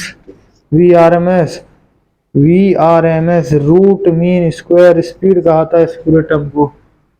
इसकी बात हटाइए, ये तो स्पीड है, हम बात करने वाले हैं तीसरा पॉइंट क्या है इसमें, वो है ड्रिफ्ट वेलोसिटी। कौन सी लाला, ड्रिफ्ट। ड्रिफ्ट का क्या मतलब होता है, खिसकना, क्या होना, खिसकना। आपने देखा होगा, सुना होगा, एक गेम आता था, कौन सा, डॉक्टर ड्राइविंग। कौन सा गेम आता था, doctor driving game. Doctor driving game आता था, उसमें अलग अलग मोड आते थे जिसमें गाड़ी को ड्रिफ्ट कराते थे। ड्रिफ्ट कराते थे यानी गाड़ी थी वो खिसकती थी, खिसकने को कहते हैं ड्रिफ्ट। अब बात क्या कर रहा था मैं, हमने पढ़ा था एब्सेंस में क्या होता है, जो इलेक्ट्रॉन होते हैं उनकी जो वेलोसिटी होती है एवरेज, जो एवरेज वेलोसिटी होती है दैट इज जीरो। क्यों, क्यों, नेट डिस्प्लेसमेंट जीरो होता है। पर जो इस केस में, यानी जब बैटरी लगी हुई है, यानी जब बैटरी लगी हुई है तो जो इसमें नेट वेलोसिटी होगी वो जीरो नहीं होगी, क्योंकि डिस्प्लेसमेंट जीरो नहीं होगा। अरे मैंने कहा डिस्प्लेसमेंट जीरो अगर नहीं है तो वेलोसिटी भी जीरो नहीं होगी। तो ऐसा क्या होता है, डिस्प्लेसमेंट जीरो कब होगा, जब इनिशियल और फाइनल पॉइंट दोनों एक ही जगह पर होंगे। यानी जो बंदा या जो पार्टिकल या इलेक्ट्रॉन जहां से चालू करा, चल फिर के वहीं आ गया, तो नेट डिस्प्लेसमेंट जीरो। पर इस केस में क्या होगा, इस केस में आपका इलेक्ट्रॉन पे एक फोर्स लग रहा है इलेक्ट्रिक फील्ड की वजह से। यहाँ एक इलेक्ट्रिक फील्ड है जिसकी वजह से इलेक्ट्रॉन्स पे फोर्स लग रहा है, इस पे इलेक्ट्रॉन पे फोर्स लग रहा है आपका। मान लीजिए क्या, मान लीजिए ये बैटरी मैंने ऐसे कनेक्ट कर दी। इलेक्ट्रिक फील्ड की डायरेक्शन होती है high potential to low potential, ये है हाई पोटेंशियल, ये है लो पोटेंशियल। इलेक्ट्रिक फील्ड की डायरेक्शन ऐसे है, मान लीजिए। तो इलेक्ट्रॉन पे फोर्स लगेगा इस डायरेक्शन में, इलेक्ट्रॉन चलना चालू करेगा इधर। इलेक्ट्रॉन पहले एब्सेंस में कैसे चल रहा था, पहले एब्सेंस में मान लीजिए इलेक्ट्रॉन ऐसे चल रहा था, ऐसे करके इलेक्ट्रॉन चल रहा था। इसको थोड़ा सा अच्छा सा बनाते हैं, ज़्यादा कॉम्प्लेक्स हो जाएगा, इसको थोड़ा सा अच्छा सा बनाते हैं। सुनिए इलेक्ट्रॉन कैसे चल रहा था। इलेक्ट्रॉन आपका कुछ मान लीजिए ऐसे करके आपका इलेक्ट्रॉन ऐसे चल रहा था, इलेक्ट्रॉन वापस आ रहा था। जब मैंने फोर्स अप्लाई करा इस पे, तो अब क्या होगा, इलेक्ट्रॉन चलना चालू करेगा पर तेजी से। क्यों? क्योंकि इस पे एक फोर्स लगेगा, एक्सेलरेशन लगेगा, जिससे इसकी स्पीड बढ़ जाएगी। पहले टेम्परेचर से स्पीड मिल रही थी, अब क्या है, टेम्परेचर से भी लाला स्पीड ले रहा है। ये मना थोड़ी ना कर देगा ये। क्यों? टेम्परेचर तो अभी भी एब्जॉर्ब हो रहा है, और इसके पास टेम्परेचर की वजह से थर्मल स्पीड भी है, और इसके पास इलेक्ट्रिक फील्ड या बैटरी कनेक्ट करने की वजह से एक और स्पीड है, जिसको जिसको एवरेज वेलोसिटी कह रहे हैं इस केस में। या फिर जो वेलोसिटी है, जो एवरेज वेलोसिटी है, वो जीरो नहीं है, वो ड्रिफ्ट वेलोसिटी है। समझिए क्या है। ये इलेक्ट्रॉन यहां से चलना स्टार्ट करेगा ऐसे, और इस पॉइंट से थोड़ा सा आगे खिसक जाएगा। क्यों किसका? क्योंकि तेजी से चल रहा है, थोड़ा सा आगे ड्रिफ्ट हो जाएगा, खिसक जाएगा। ऐसे ही ये चलेगा चलेगा चलेगा चलेगा चलेगा, चलता जाएगा चलता जाएगा। और क्या होगा, इस पॉइंट से ये थोड़ा सा, ये इलेक्ट्रॉन था यहाँ पर, ये यहाँ इलेक्ट्रॉन था, यहाँ से चालू करा था पहले और यहीं लौट के आ गया था। यहाँ से जो चालू करा था यहीं लौट के आ गया था। पर अब क्या होगा, ये ड्रिफ्ट करते करते थोड़ा सा आगे खिसक जाएगा। यानी मुझे एक बात मालूम पड़ रही है क्या, जब मैंने एक एक्स्ट्रा फोर्स और लगाया इलेक्ट्रिक फील्ड की वजह से, पोटेंशियल डिफरेंस क्रिएट कर दिया, तो इलेक्ट्रॉन का जो पहला इनिशियल पॉइंट था स्टार्टिंग का, और जो ये फाइनल पॉइंट है, वो दोनों कुछ डिस्टेंस पे आ गए हैं।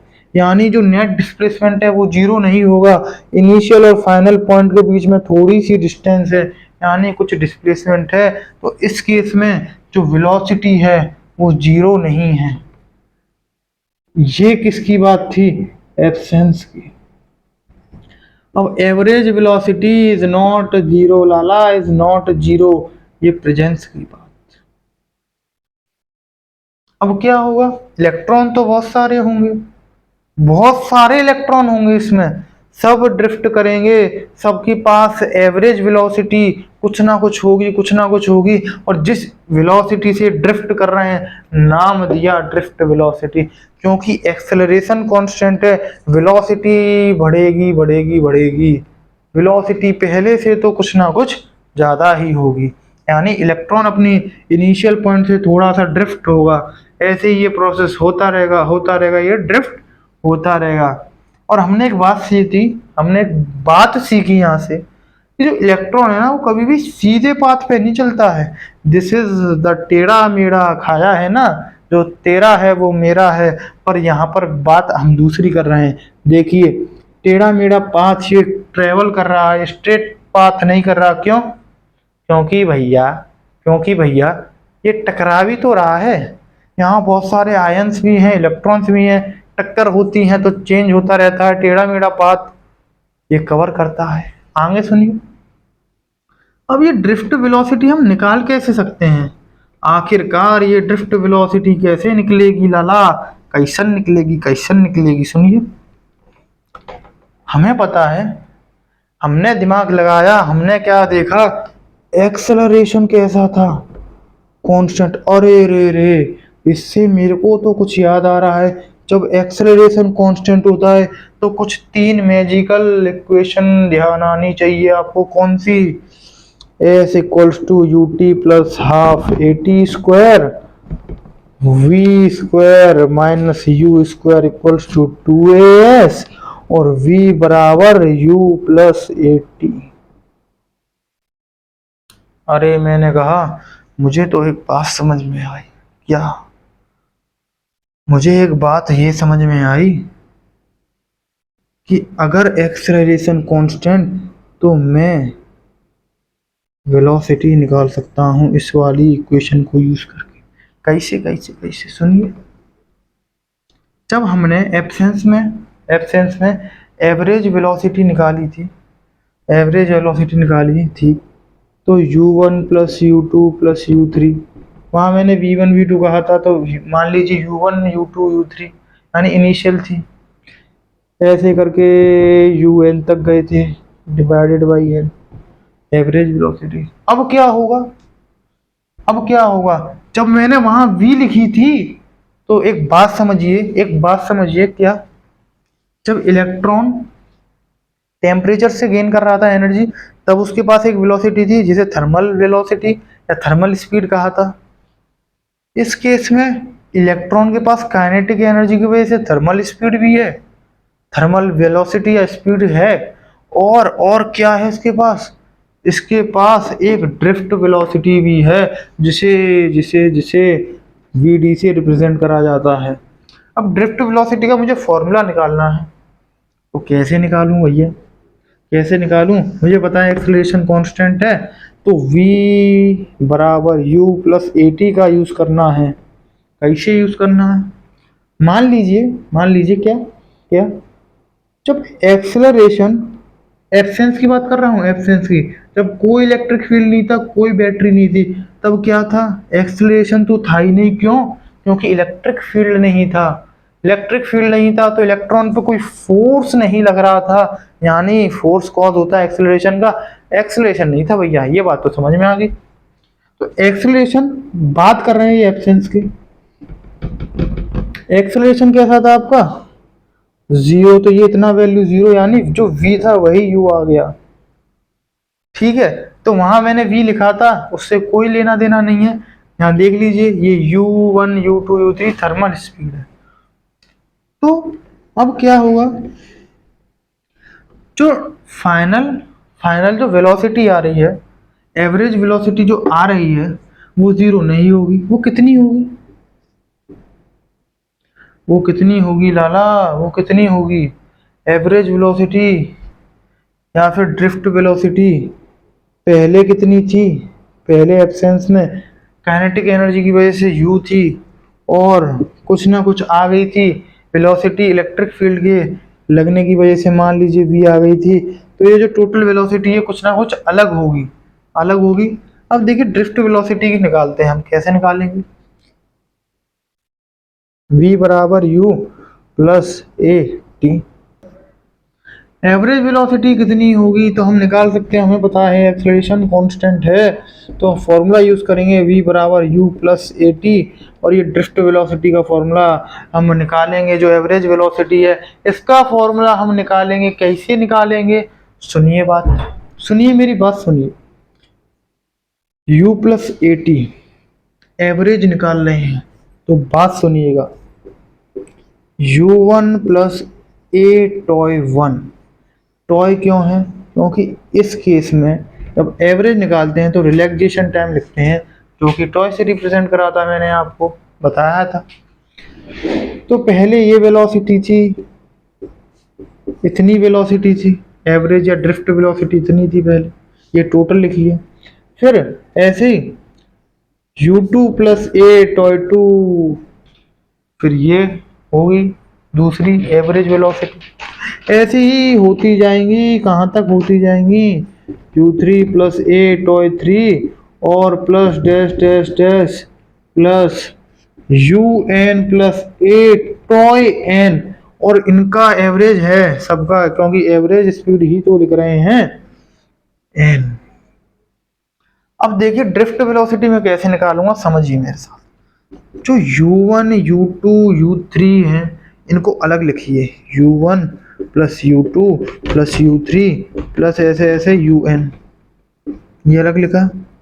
अब जो ए टॉय वन है, ए टॉय टू है, ए टॉय थ्री है, ए टॉय एन है, हम क्या करेंगे? हम इन सब में से ए कॉमन ले लेंगे। ए लिया कॉमन, तो ये आया toy one plus toy two plus toy three, करते करते करते प्लस टॉय एन, ये पूरा डिवाइडेड बाई एन है। और मैं आपको एक अच्छी सी बात बताऊं, बड़ी कॉमन बात है। क्या क्या बात है? अगर लिखा है 3 + 4/5, तो इसे लिख सकते हैं 3/5 + 4/5। देखिए इस केस में कितना आएगा, 4 × 3 = 7/5। एलसीएम लो, 5 5 से ये 3 + 4 वही आ जाएगा 7/5। यानी मुझे एक बात मालूम पड़ी, जो ये एन है इसको मैं अलग अलग लिख सकता हूँ, अलग अलग लिख सकता हूँ। तो देखिए u1 + u2 + u3 + un divided by N plus a tau 1 + tau 2 ऐसे कर करके टॉय एन डिवाइडेड बाई आपका एन। तो आपको इसमें से कुछ अच्छी अच्छी चीज दिख रही है क्या? हमने एब्सेंस में एक निकाली थी क्या, आपकी एवरेज वेलोसिटी, यानी v1 v2 v3 v3 करके ऐसे करके डिवाइड करा था n से, नंबर ऑफ कोलाजन। देखिए वही आ गया यहाँ पर, वही आ गया यहाँ पर। और ये कितनी होगी, ये कितनी होगी, ये होगी आपकी कितनी, 0। अब ये 0 मैं क्यों कह रहा हूं, मैं ये 0 क्यों कह रहा हूं, क्योंकि हमने पढ़ा था एब्सेंस में कि जो एवरेज वेलोसिटी है वो 0 होती है। और देखिए यहाँ से ये 0 हो गया, तो ये मैं लिख सकता हूँ क्या, क्या लिख सकता हूँ, यहाँ पर लिख लेते हैं v बराबर vd बराबर, ये 0 लिखा, ए लिखा। अब ये देखो, ये आपको सुंदर सी चीज नजर आ रही है। क्या है ये सुंदर सी चीज? ये तो रिलैक्सेशन टाइम आ गया जिसे टॉय से रिप्रेजेंट करा था, यानी टॉय, यानी फॉर्मूला आया वी डी का ए टॉय। और ए की वैल्यू हमने अभी निकाली थी सबसे पहले, नहीं दूसरे पॉइंट में, क्या, क्यू ई बटे एम, क्यू ई बटे एम इंटू टॉय। ये आपकी ड्रिफ्ट वेलोसिटी का ये एक फॉर्मूला, एक ये फॉर्मूला। अब ई की भी वैल्यू रख दीजिए, अब ई की भी वैल्यू रख दीजिए आप, क्या थी ई की वैल्यू, v अपॉन एल, यानी ड्रिफ्ट वेलोसिटी का एक और फॉर्मूला निकल के आया, जानी क्या, q बाई एम, ई की वैल्यू क्या होती है, v upon L into toy. या तो ये फॉर्मूला ले लीजिए, या ये ले लीजिए, ये ले लीजिए। मार्केट में आपको 3 फॉर्मूले दिख जाएंगे ऐसे। तो ड्रिफ्ट वेलोसिटी का फॉर्मूला बड़ी आसानी से ड्राइव कर लिया। अब हमने ये देखा था कि ये वाली जो वेलोसिटी है, ये एवरेज वेलोसिटी है, ये 0 का है, ये 0 आहे है। एब्सेंस में क्या होगा आपका, कोई भी एब्सेंस में फोर्स नहीं लगेगा इलेक्ट्रॉन्स में। यानी जब बैटरी कनेक्ट नहीं करी मैंने, तो क्या होगा, बैटरी कनेक्ट नहीं करी है तो कोई पोटेंशियल डिफरेंस नहीं है, तो कोई इलेक्ट्रिक फील्ड नहीं है। यानी इलेक्ट्रिक फील्ड होता है जब ही फोर्स लगता है, और फोर्स ही नहीं लग रहा, फोर्स ही नहीं लग रहा, यानी कोई एक्स्ट्रा वेलोसिटी नहीं है। इलेक्ट्रॉन घूम घाम के डिस्प्लेसमेंट अपने पुराने ही वाले जहाँ से स्टार्ट करा वहीं आके रुकेगा, नेट डिस्प्लेसमेंट 0, ये टोटल वैल्यू 0 हो जाएगी। तो सिर्फ ये वैल्यू बचेगी, और यहाँ से ड्रिफ्ट वेलोसिटी का फॉर्मूला आ गया। और आगे चर्चा करने वाले हैं, आगे चर्चा करने वाले हैं, मैंने यहाँ लिख रखे हैं आपके 3 एग्जाम्पल, जिनकी चर्चा करने वाले हैं, बड़े ही इंपॉर्टेंट है। सुनिए सुनिए सुनिए क्या है, इसको आप नोट कर लीजिए।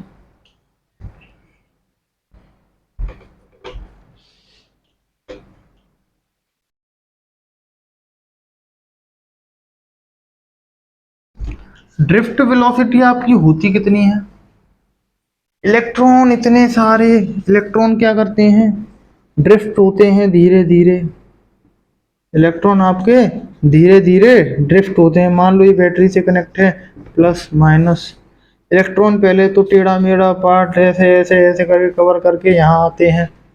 कैसे, टेढ़ा मेढ़ा पाथ, इलेक्ट्रॉन जो होते हैं वो टेढ़ा मेढ़ा पाथ कवर करके आपके शिफ्ट होते हैं इलेक्ट्रिक फील्ड की अपोजिट डायरेक्शन में, यानी जितने भी इलेक्ट्रॉन होंगे उस पर फोर्स इधर लग रहा होगा। ये प्लस है, ये माइनस है, ये H P high potential, L P low potential.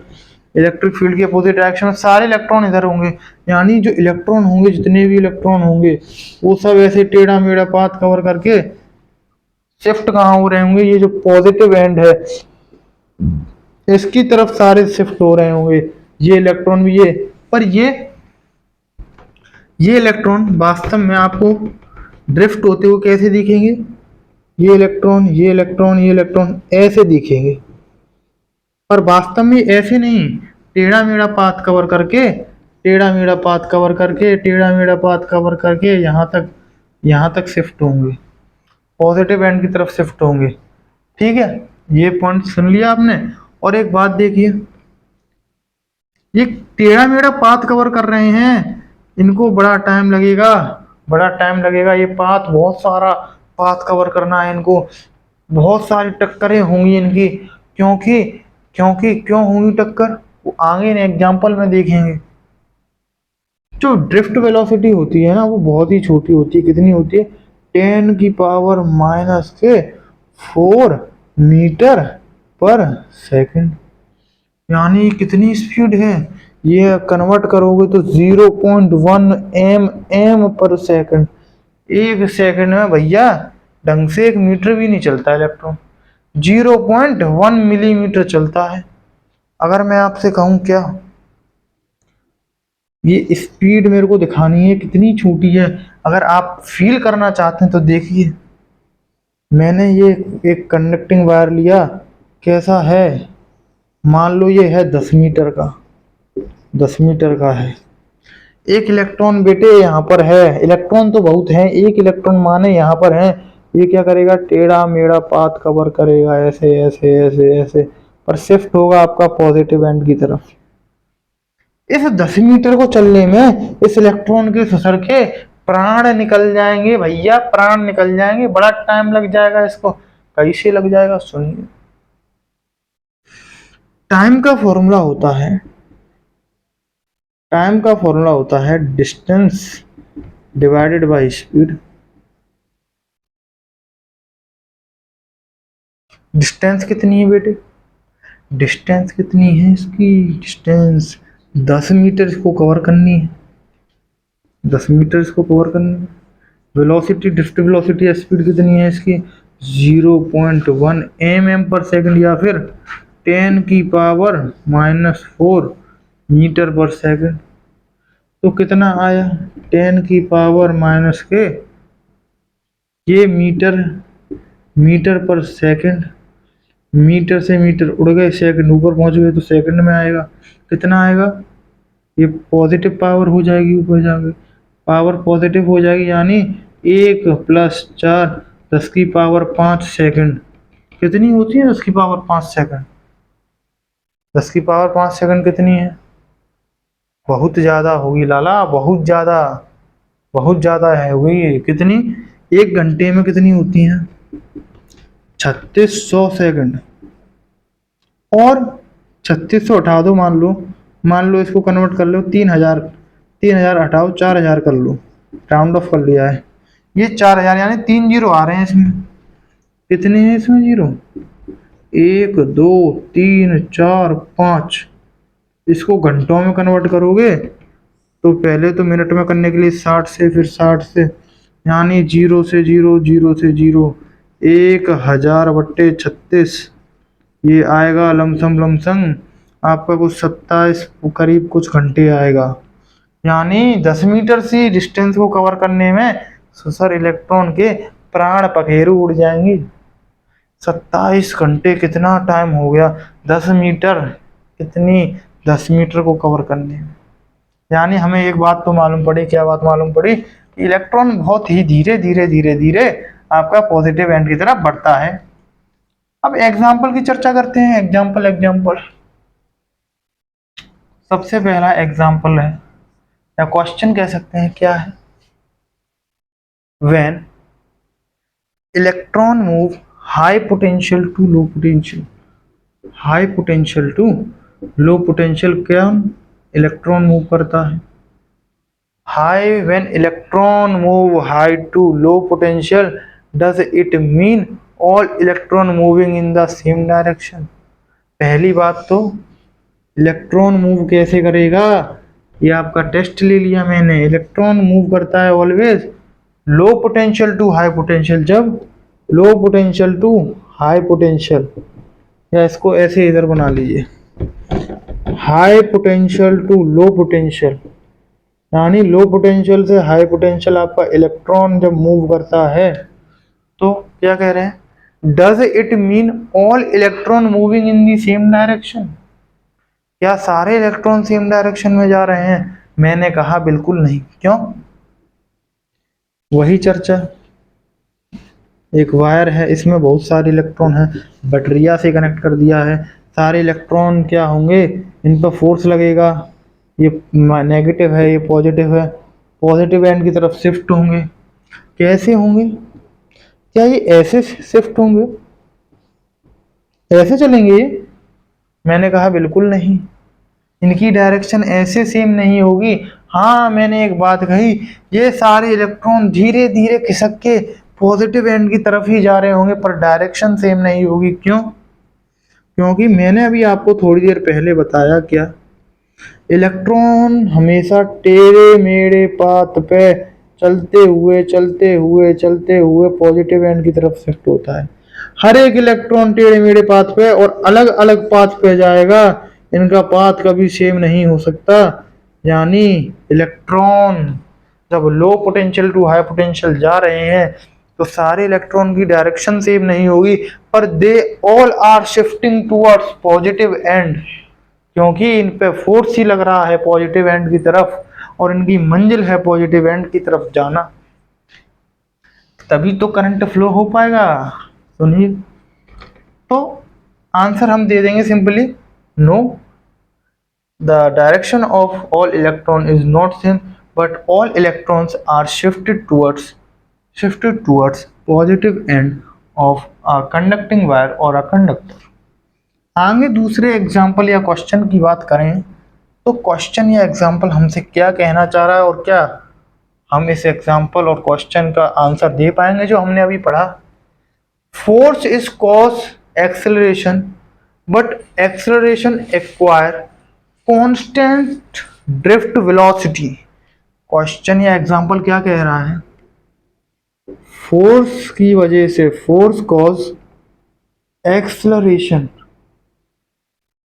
force cause acceleration but electron acquires constant drift velocity। अब ये ऐसा क्यों कह रहा है, एक कांस्टेंट क्यों कह रहा है?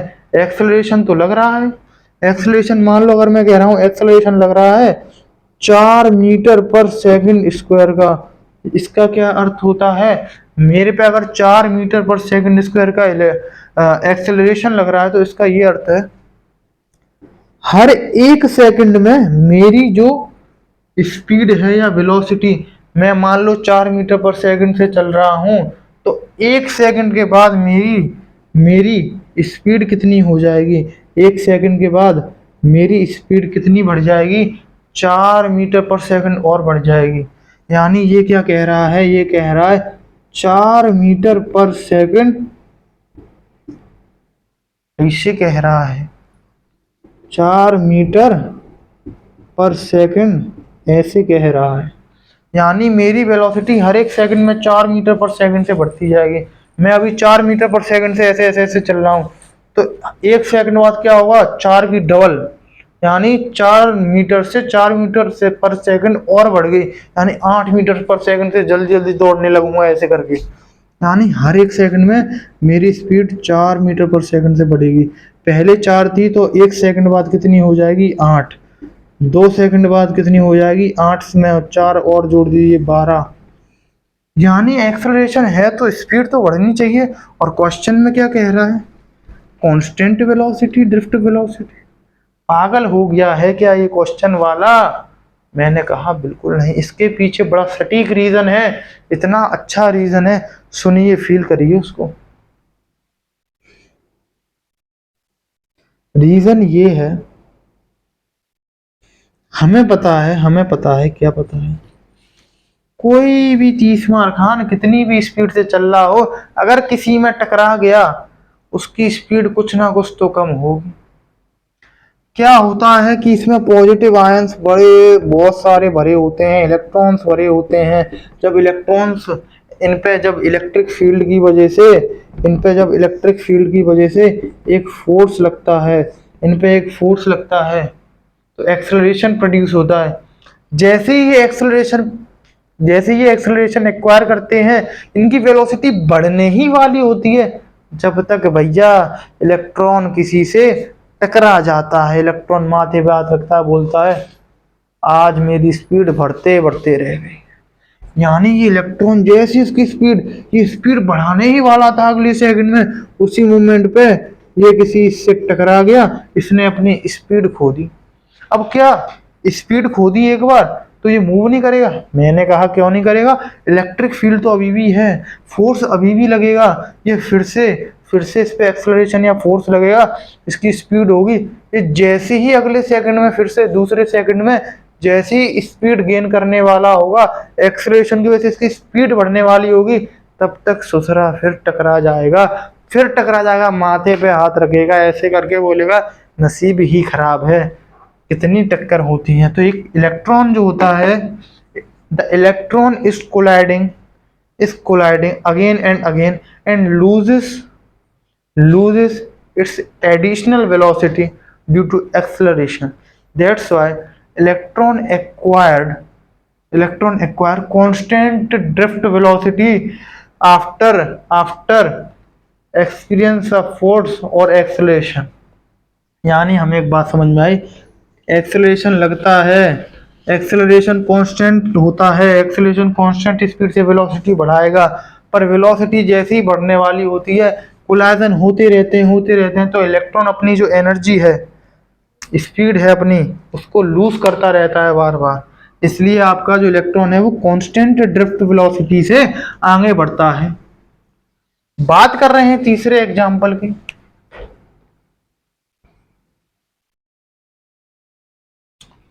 बात करते हैं तीसरे एग्जाम्पल की। तीसरा एग्जाम्पल क्या है, सुनिए मेरे साथ। अगर ड्रिफ्ट वेलोसिटी कम है बहुत, कितनी थी, वी डी बराबर थी इलेक्ट्रॉन के लिए 10⁻⁻⁴ मीटर पर सेकंड। इतनी कम स्पीड, जब इलेक्ट्रॉन इतने धीरे धीरे चल रहा है, यानी 10 मीटर वायर को क्रॉस करने में तो इसके प्राण निकल रहे हैं, कह रहा है क्या, मैं तो भैया 27 घंटे लेता हूं 10 मीटर चलने के। आपके पास दिमाग में एक एग्जाम्पल है, उसको मैं खोल के निकालता हूं जरा। क्या एग्जाम्पल है? आपके घरों में लाइट आ रही है, कितने दूर से तार हैं, कितनी दूरी से आपके यहाँ लाइट आ रही है। अब इलेक्ट्रॉन इतना धीरे चल रहा है कि 10 मीटर के वायर को क्रॉस करने में इसके प्राण निकल जाते हैं। 27 घंटे लेता है ये, 27 पॉइंट समथिंग कुछ घंटे लेता है। इतने दूर दूर से लाइट आ रही है, तो लाइट एकदम कैसे आती है? आपने देखा होगा, आपने अपने घर पे स्विच को ऑन करा या ऑफ करा, जैसे स्विच ऑन करा बल्ब तुरंत जलता है, विद इन माइक्रो सेकेंड्स। जैसे ही स्विच दबाया बल्ब जल गया। और करंट क्या कहा था हमने, करंट फ्लो ऑफ इलेक्ट्रॉन्स या flow of charge from a cross section of conductor per unit time is called current. यानी इलेक्ट्रॉन जितने इस क्रॉस सेक्शन से बाहर जाएंगे इलेक्ट्रॉन और फिर घुसेंगे, यानी ऐसे इलेक्ट्रॉन चलेंगे जब, उसको कहा था हमने क्या, करंट। अरे इलेक्ट्रॉन तो इतनी धीरे धीरे चल रहा है, रेंगते चल रहा है, इतना धीरे धीरे चल रहा है। ड्रिफ्ट वेलोसिटी, इसकी जो ड्रिफ्ट होने की वेलोसिटी है बड़ी कम है, बड़ा धीरे धीरे चल रहा है। तो करंट एकदम कैसे फ्लो कर जाती है? सोचने वाली बात है ज्यादा। तो इसके पीछे बड़ा मजेदार रीजन है। आखिर में जब ड्रिफ्ट वेलोसिटी इलेक्ट्रॉन की कम है तो how current stabilized with the speed of light, यानी करंट स्टेबलाइज होती है, करंट पूरे सर्किट में चलती है, स्टेबलाइज होती है लाइट की स्पीड से। लाइट की स्पीड कितनी है? 3 × 10⁸ मीटर पर सेकंड। भैया प्राण निकल जाएंगे क्या, कितनी तेज है, 1 सेकंड में इतने मीटर कर लेती है और इतने तेजी से करंट फ्लो करती है। आपने स्विच दबाया उतनी देर में तो भाया लाइट तो जल गई। तो आखिर ऐसा हो क्यों रहा है? इलेक्ट्रॉन इतना धीरे चल रहा है, electron flow of charge, electron charge flow कर रहा है, इसी के फ्लो ऑफ चार्ज को ही हमने करंट कहा। तो करंट इतनी लाइट की स्पीड से कैसे फ्लो कर रही है, जबकि इलेक्ट्रॉन 27 घंटे ले रहा है 10 मीटर में। तो 10 मीटर में 27 घंटे ले रहा है, और वायर कितने दूर दूर से आपके घर पे आते हैं, कितने किलोमीटर लंबे लंबे वायर आपके घर आते हैं। तो उनमें करंट कैसे इतनी जल्दी फ्लो कर जाती है? उनमें तो और टाइम लेना चाहिए, 10 मीटर में ही 27 घंटे। तो इसका एक बड़ा सिंपल सा रीजन है, जो करंट स्टेबलाइज होता है, करंट स्टेबलाइज होता है लाइट की स्पीड से, और इलेक्ट्रॉन की स्पीड जो वास्तव में इलेक्ट्रॉन की स्पीड है वो करंट के साथ कभी रिलेटेड थी नहीं। यानी करंट स्टेबलाइज हो रहा है, उससे इलेक्ट्रॉन की स्पीड से कोई लेना देना नहीं है। क्यों नहीं है समझिए, समझाता हूँ। ऐसी हवा में बात थोड़ी ना कर रहा हूँ, समझिए मेरे साथ, समझिए। समझ में आए तो लाइक भी ठोक दीजिएगा। सुनिए, वास्तव में क्या होता है, इलेक्ट्रिक फील्ड स्टेबलाइज्ड होता है इसमें लाइट की स्पीड से। यानी जो पूरा सर्किट होगा, ये कंडक्टिंग वायर और जो ये बैटरी कनेक्ट है, ये जो बैटरी कनेक्ट है ये भी कोई कंडक्टिंग वायर से कनेक्ट है। यानी इलेक्ट्रॉन जो हैं भरे पड़े हैं, बहुत सारे इलेक्ट्रॉन ऐसे करके इसमें भरे पड़े हैं। ये क्रॉस सेक्शन है, किसी भी क्रॉस सेक्शन से इलेक्ट्रॉन पास होंगे, करंट फ्लो होगा। और जो इलेक्ट्रिक फील्ड है ना बेटे, लाला सुनो मेरे दोस्तों, इलेक्ट्रिक फील्ड स्टेबलाइज होता है विद स्पीड ऑफ लाइट। पूरे सर्किट में जैसी switch on, electric field light की स्पीड से स्टेबलाइज हो जाएगा पूरे सर्किट में। इससे क्या होगा, इससे करंट का क्या लेना देना? तो देखो मैंने कहा बिल्कुल लेना देना है। इलेक्ट्रॉन की स्पीड से लेना देना नहीं है करंट का, करंट का है इलेक्ट्रिक फील्ड से। इलेक्ट्रिक फील्ड की स्पीड है लाइट की स्पीड, इसलिए करंट की स्पीड भी लाइट की स्पीड की जैसी है। क्यों है सुनिए, इसके क्रॉस सेक्शन यहाँ भी होगा, एक क्रॉस सेक्शन यहाँ भी होगा। इलेक्ट्रॉन पूरे में भरे होंगे, कुछ ना कुछ इलेक्ट्रॉन, जब इलेक्ट्रिक फील्ड लाइट की स्पीड से तुरंत स्टेबलाइज हो रहा है, इलेक्ट्रॉन पर तुरंत फोर्स लगेगा, सारे इलेक्ट्रॉन चलना स्टार्ट कर देंगे। मैं एज्यूम कर रहा हूँ क्योंकि इलेक्ट्रॉन सारे पॉजिटिव एंड की तरफ ही ड्रिफ्ट होंगे, टेढ़े मेढ़े पास से जाएंगे। पर मैं ऐसा मान लेता हूँ डिनोट करने के लिए आसानी रहे, क्योंकि टेढ़ा मेढ़ा पाथ बार बार बनाना इसमें तो मेरे को है थक जाना। तो सुनिए, मैंने मान लिया सारे इलेक्ट्रॉन वो तो पॉजिटिव एंड की तरफ शिफ्ट रहे, तो मान लो इधर की तरफ चल रहे हैं सारे, इधर की तरफ वास्तव में ड्रिफ्ट होने पर मान ले चल रहे हैं, ये चल रहे हैं। ऐसे इलेक्ट्रॉन यहाँ पर भी होंगे, बहुत सारे इलेक्ट्रॉन होंगे, बार बार क्रॉस सेक्शन एरिया से पास होंगे, यहाँ से पास होके इस वायर में जाएंगे, वायर में भी बहुत सारे इलेक्ट्रॉन होंगे, बार बार घुसेंगे। यानी हर जगह बहुत बहुत छोटी छोटी स्पेस में, बिल्कुल स्पेस नहीं है, इलेक्ट्रॉन घुसे पड़े हैं। जैसे ही इलेक्ट्रिक फील्ड स्टेबलाइज फोर्स लगेगा, भले ही कितने धीरे धीरे चले चुपके हैं, इलेक्ट्रॉन मूव करना स्टार्ट करेंगे। लाइट की स्पीड से फोर्स लग रहा है उन पे, बड़ी स्पीड से तेजी से फोर्स लग रहा है। यानी हमने करंट को क्या कहा था, जितनी तेजी से चार्ज फ्लो करेगा उतना ज्यादा करंट होगा, उतनी ज्यादा करंट का फ्लो होगा, उतनी स्पीड करंट की होगी। क्रॉस सेक्शन बहुत सारे होंगे इसके अंदर, इलेक्ट्रॉन तमाम इलेक्ट्रॉन है, इलेक्ट्रॉन कितनी भी धीरे चले हमें कोई मतलब नहीं है, पर किसी भी क्रॉस सेक्शन एरिया से इलेक्ट्रॉन बहुत सारे पास होंगे पर सेकंड। यानी मेरे को एक बात समझ में आई, जाने क्या, इलेक्ट्रॉन बहुत सारे किसी भी क्रॉस सेक्शन एरिया से पास हो रहे हैं। क्रॉस सेक्शन एरिया बहुत सारे हैं, इस वायर में भी क्रॉस सेक्शन एरिया होंगे, उसमें से भी इलेक्ट्रॉन जा रहे होंगे। इलेक्ट्रॉन ऐसे करके फ्लो कर रहे होंगे, भले ही धीरे धीरे ऐसे खिसक रहे हैं, पर खिसक तो रहे हैं। लाइट की स्पीड से इलेक्ट्रिक फोर्स लगेगा इनके ऊपर, क्योंकि इलेक्ट्रिक फील्ड डेवलप हुआ। यानी मुझे बात समझ में आई कि वास्तव में जो इलेक्ट्रॉन की स्पीड है वो कभी मैटर ही नहीं करती है कि करंट स्टेबलाइज्ड होने की स्पीड क्या होगी। वो डिपेंड करती है इलेक्ट्रिक फील्ड की स्पीड पे, और इलेक्ट्रिक फील्ड की स्पीड है लाइट की स्पीड के बराबर। जैसे ही switch on, electric field light की स्पीड से all in the circuit gone, यानी सर्किट में पूरे भाग भाग के जाएगी चारों तरफ लाइट की स्पीड से, फोर्स लगाएगी इलेक्ट्रॉन पे। इलेक्ट्रॉन कहेंगे अरे कौन मार रहा है पीछे से डंडा, यानी फोर्स लगा रहा है। तो इसलिए करंट की चलने की स्पीड, इसलिए करंट स्टेबलाइज्ड होता है with the speed of light in any circuit.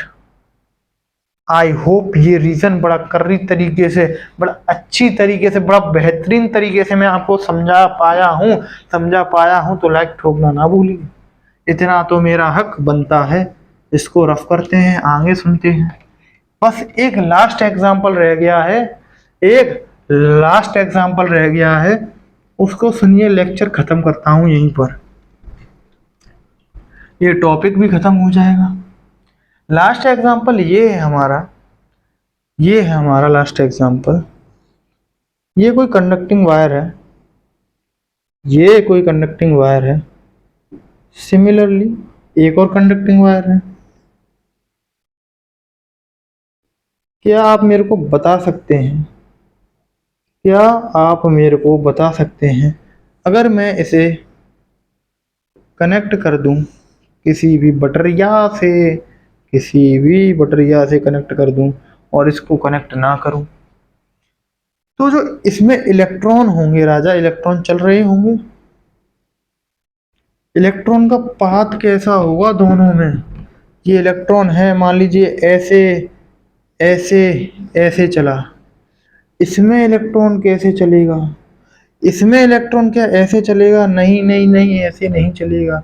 इसमें इलेक्ट्रॉन कुछ ऐसे ऐसे ऐसे ऐसे चलेगा। इसमें कैसे चलेगा? इसमें ऐसे स्ट्रेट लाइन होगा। किन्हीं भी दो कॉलिजन के बीच में जब बैटरी कनेक्ट नहीं है तो स्ट्रेट लाइन पाथ बनेगा।